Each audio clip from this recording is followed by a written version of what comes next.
Kejadian pasal 18 ayat 9 sampai ayat yang ke-14.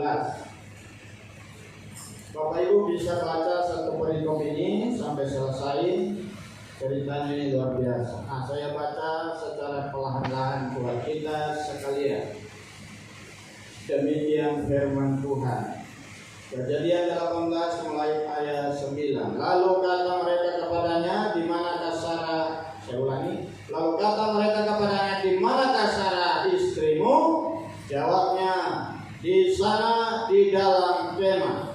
Dan firman-Nya, sesungguhnya aku akan kembali tahun depan mendapatkan engkau. Pada waktu itulah Sarah istrimu akan mempunyai seorang anak laki-laki, dan Sarah mendengarkan pada pintu kemah yang di belakangnya. Adapun Abraham dan Sarah telah tua dan lanjut umurnya, dan Sarah telah mati haid.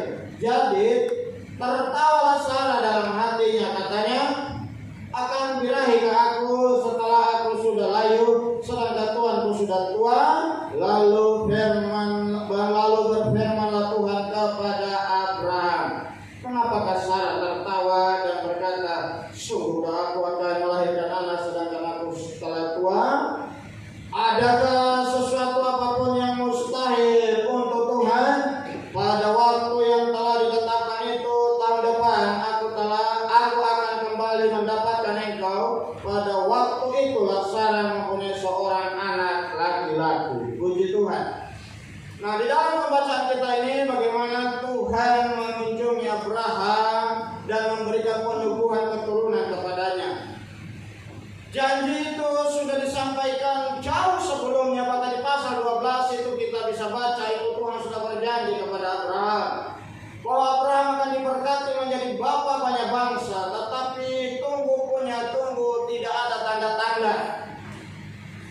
Sampai pada akhirnya Tuhan itu tidak pernah lupa janjinya, dan kembali Tuhan meneguhkan kembali janjinya di pasal 18 ini kita baca. Lalu waktu Tuhan meneguhkan janjinya, dia cerita-cerita dengan Abraham, karena waktu itu ada malaikat Tuhan lewat. Lalu Abraham menahannya, jangan dulu melanjutkan perjalanan, singgahlah di sini dan makan minumlah dulu. Karena perjalanan malaikat ini ada pergi memusnahkan Sodom dan Gomora. Kalau saudara baca selanjutnya itu, makanya ada dua syafaatnya Abraham di sana. Lalu apa terjadi ketika mereka bincang-bincang? Tuhan menyampaikan bahwa tahun depan waktu ini juga maka engkau akan melahirkan anak laki-laki. Istri Sarah akan melahirkan anak laki-laki. Rupanya ini Sarah ini lagi ngopi. Dia dengar-dengar pembicaraan. Biasa perempuan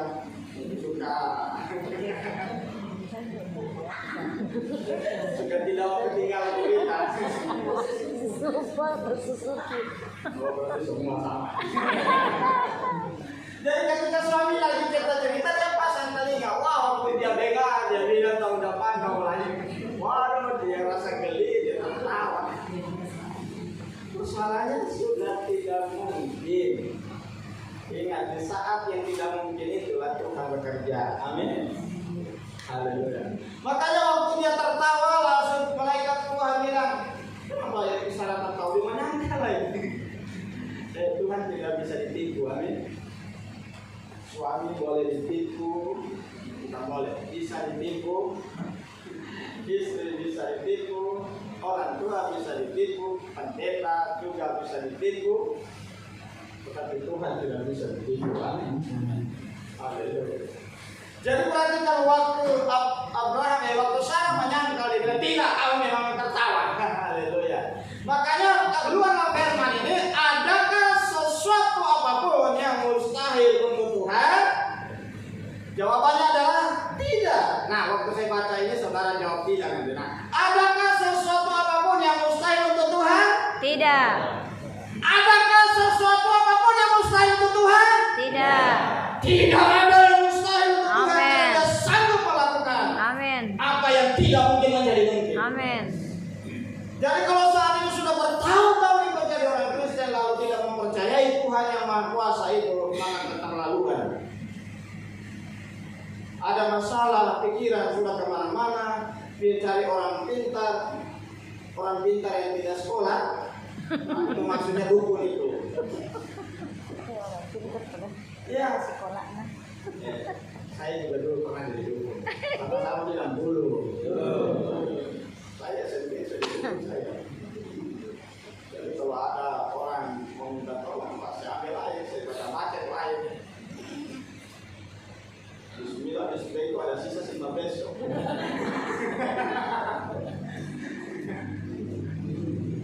Ternyata itu saya tak punya kerja, ada guna. Kemana-mana itu mesti ada istilahnya apa, penjaga diri. Supaya kalau ketemu orang jahat, wah kita itu tidak diapa-apakan. Ataupun kalau diapa-apakan, kita keluar sebagai pemenang di sana. Nanti kalau mau cari tahu yang lebih dahsyat lagi, tanya sama Ibu Linda. Itu lebih senior dari saya itu. Makanya kalau Pak itu kalau mau menegur Ibu Linda mesti pelan-pelan. Kalau tidak tuh ngejek keluar. Itu dulu, sama-sama bilang dulu. Jadi perhatikan, jadi jangan ada masalah larinya ke dukun atau ke tempat-tempat yang tidak orang bilangnya ya katanya itu dia baca Alkitab juga Pak ya. Tidak pakai tiup-tiup, dia cuma baca Alkitab juga. Dia ambil daun saja kiri kanan sudah bodoh penyakit keluar. Itu kalau setan bekerja banyak cara. Makanya di Alkitab bilang dia menyamar seperti malaikat terang. Amin. Bayangkan jilat daun keluar darah. Atau bagaimana kayak jilat tangan keluar darah dan tidak tahu. Pokoknya apa ada kan itu kan. Tapi perhatikan di sini, waktu di saat tidak ada lagi harapan, disitulah Tuhan berperkara kepada Abraham dengan Sarah.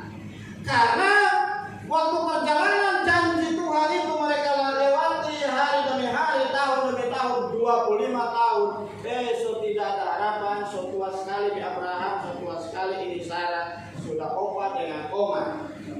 Adakah opa dengan oma melahirkan saudara dengan? Berarti itu mujizat itu.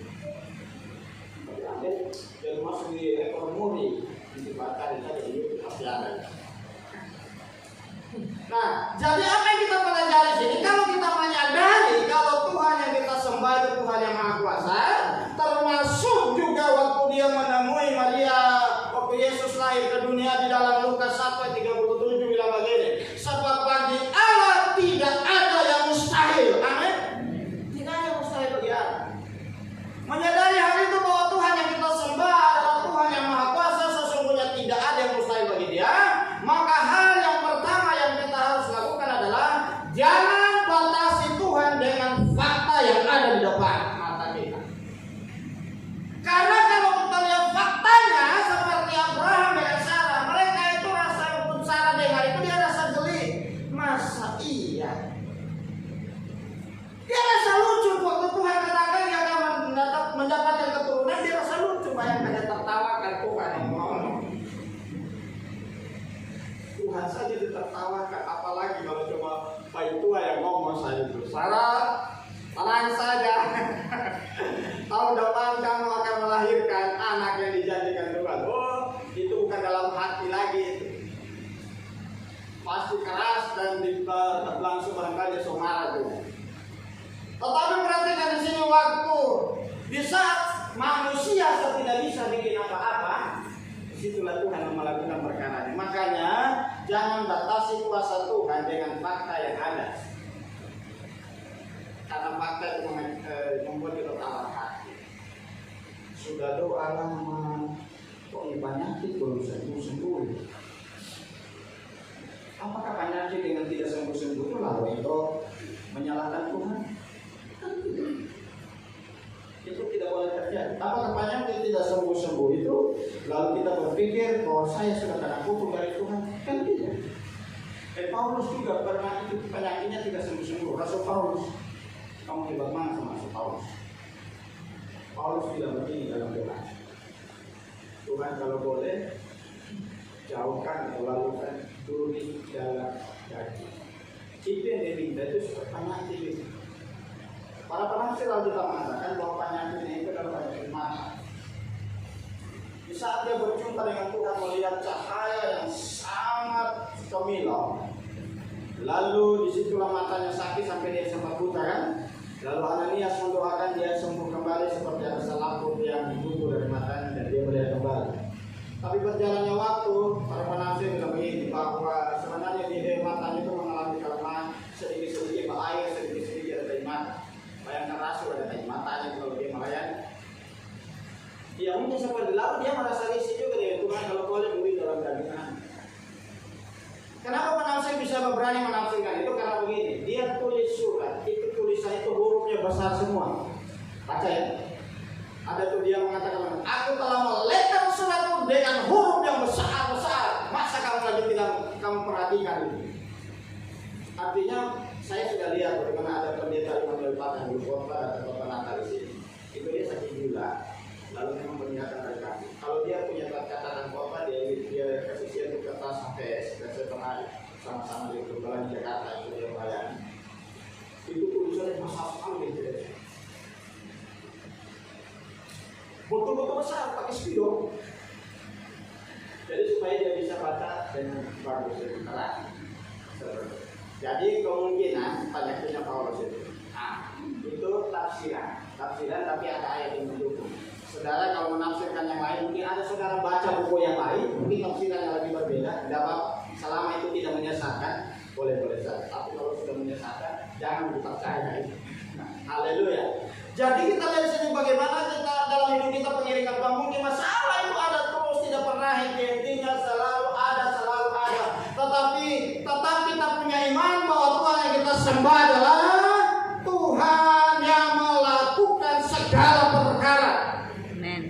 Justru di saat kita tidak berdaya itulah di mana Dia menyatakan kemuliaannya kepada kita. Amen. Karena kalau kita masih kuat, kita biasanya kalau masih kuat dan kita bisa melakukan apapun, kita kan berpikir begitu. Ini kan memang karena saya kuat. Ini karena memang saya bisa. Ini karena memang uangku banyak. Ini karena saya punya relasi banyak. Jadi kita berpikir bukan karena Tuhan, karena ada orang lain bantu kita, karena kita punya kemampuan. Hati-hati. Yeremia bilang terkutuklah orang mengandalkan kekuatannya sendiri dan mengandalkan manusia. Tapi diberkatilah orang yang mengandalkan Tuhan. Amin. Diberkati orang yang mengandalkan Tuhan dan menaruh harapnya kepada Tuhan. Bahkan dibilang bisa, dia seperti pohon yang ditanam di tepi aliran air. Tidak pernah mengalami rasa khawatir karena musim kering, karena dia ada terus dekat air yang menyejukkan. Jadi yang kita perlu perhatikan di situ, sikap kita jangan kita batasi bahwa Tuhan sanggup berperkara, jangan batasi Tuhan dengan fakta yang ada di depan mata. Jadi kalau kita lihat faktanya itu rasanya tidak ada jalan keluar, memang itu faktanya. Kalau itu lihat faktanya itu masih sakit, memang itu faktanya. Tetapi di balik itu semua ada Tuhan yang lebih besar daripada fakta yang ada di depan matamu, karena Dia sanggup berikan jalan keluar. Saya suka lagu itu, tapi saya tidak hafal sampai habis. Dia buka jalan saat ada jalan. Dia bekerja di jalannya, ya tak terlihat oleh dia. Nanti dari kali saya nyanyi lagi. Cuma kalau soal itu dia terlalu lama nanti. Itu yang pertama. Kalau yang kedua,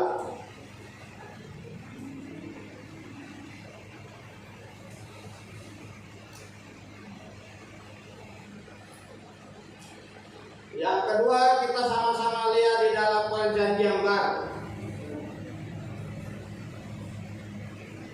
Matius 14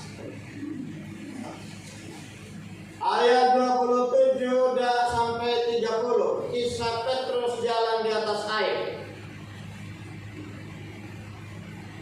Tetapi segera Yesus berkata kepada mereka, "Tenanglah, aku ini, jangan takut." Lalu Petrus berseru dan menjawab dia, "Tuhan, apabila Engkau itu, suruhlah aku datang kepadamu berjalan di atas air." Kata Yesus, "Datanglah." Maka Petrus turun dari perahu dan berjalan di atas air mendapatkan Yesus. Tetapi ketika dirasanya tiup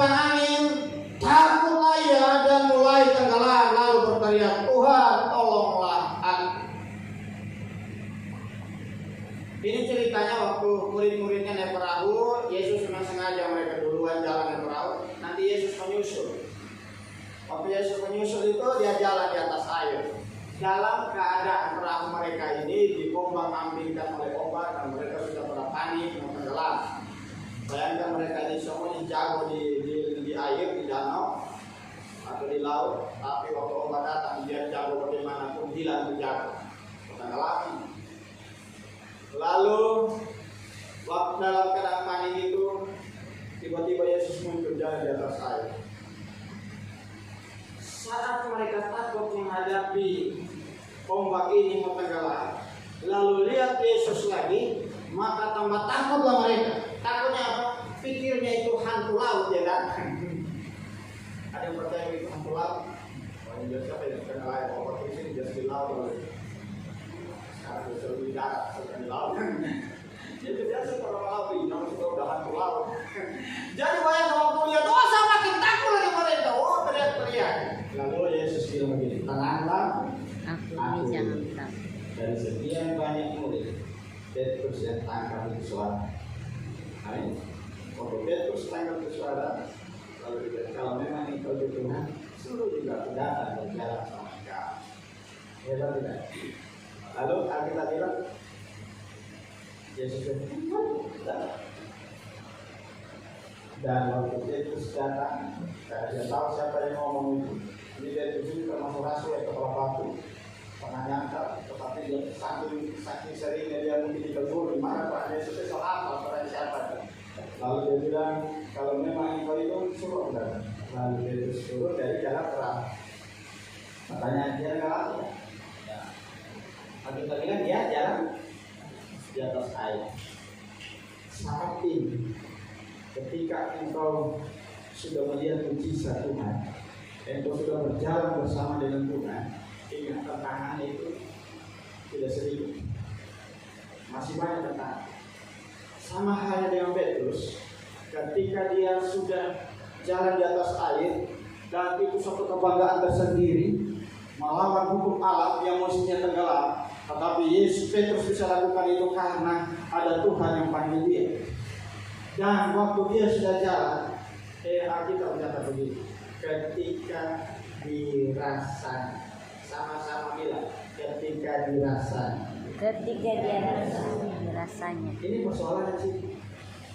Kita sedang sudah berjalan bersama Tuhan, sudah lihat mujizat satu demi satu sudah digenapi Tuhan. Bukan cuma mujizat kecil, bahkan mujizat besar yang kita sudah lihat. Tahun kemarin kita sudah lihat mujizat. Tahun ini mestinya kita tidak boleh kafir lagi. 2 tahun lalu atau bulan kemarin kita sudah lihat mujizat. Nah, dengan mujizat yang kita lihat, tapi begitu kita dapat masalah yang besar lagi, kita sudah lupa pertolongan Tuhan baru-baru kita datang. Jangan sampai terjadi. Bukankah ada yang seperti itu? Baru lihat mujizat ditolong Tuhan, baru bikin udah ada ucapan syukur karena mujizat terjadi. Begitu habis ibadah syukur, ada masalah, sudah tawar hati lagi, dan dirasa-rasa lagi itu masalah. Kasih tahu di sebelah, jangan kau rasa di sana.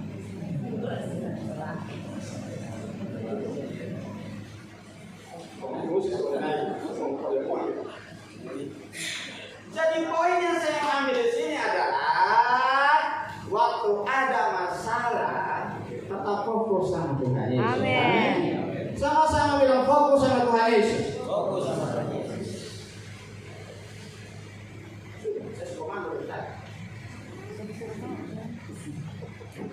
Jadi yang pertama tadi apa? Poin yang pertama, jangan batasi Tuhan dengan fakta yang ada di depan atau masalah yang ada di depan. Yang kedua, tetap fokus pada Tuhan. Ingat, kalau kemarin engkau ditolong Tuhan, hari ini pun engkau harus yakin, saya pasti ditolong Tuhan. Amin. Jangan karena sudah lihat masalah yang lebih besar dari kemarin, lalu engkau mulai rasa-rasa, aduh, kemarin sih iya bisa, tapi yang ini aduh lain ini. Macam lebih besar. Nah, kalau seorang sahabat itu bersama dia terus jatuh kawan. Kembali dari nol lagi. Saya percaya kita tidak mau dari nol lagi. Amin. Tetap terus melangkah, sehingga yang mestinya itu tinggal 1 langkah lagi untuk sudah terima mujizat dan iman itu jangan sampai kembali ke nol. Mulai dari sekarang lagi dari angka nol lalu ke 100. Yang tadinya 399,9, ketika engkau rasa-rasa lagi engkau jatuh, maka ulang lagi. Jadi kalau selama ini engkau lama mengalami pertolongan Tuhan, mungkin karena engkau terlalu banyak rasa-rasa.